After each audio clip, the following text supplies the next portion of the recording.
चलिए खबरों में आगे बढ़ते हो। देखिए, देश भर में आरएसएस चलाएगा डोर टू डोर कैंपेन और दिल्ली में अखिल भारतीय प्रांत प्रचारकों की मीटिंग और जातियों के बीच आपसी सहयोग और समन्वय पर भी चर्चा हुई। इस दौरान सामाजिक सद्भाव के लिए आरएसएस घर घर करेगा संपर्क और संघ प्रमुख मोहन भागवत के 4 महानगरों में विशेष प्रवास भी होंगे।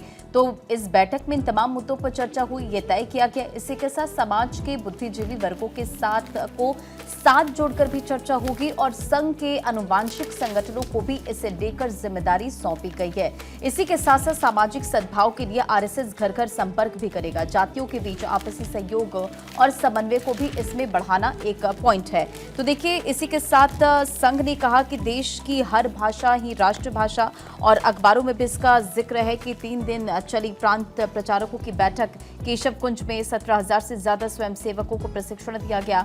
इसी के साथ बच्चों को प्राथमिक शिक्षा मातृभाषा में दिलाई जाने की बात भी कही गई और शताब्दी वर्ष पर बड़े स्तर पर गृह संपर्क अभियान चलाया जाएगा। इन तमाम बातों पर चर्चा हुई है और इसी के साथ देखिए, बैठक में ऑपरेशन सिंदूर और मणिपुर हिंसा पर भी चर्चा हुई और सम्मेलन का आयोजन किया गया, जिसमें उनके तरफ से यह भी कहा गया कि देश में संघ के 58,000 से ज्यादा मंडल और 44,000 से ज्यादा बस्तियां हैं और देश भर में जो संघ के 924 जिला केंद्रों पर प्रमुख नागरिक गोष्ठियों का आयोजन भी किया जाएगा।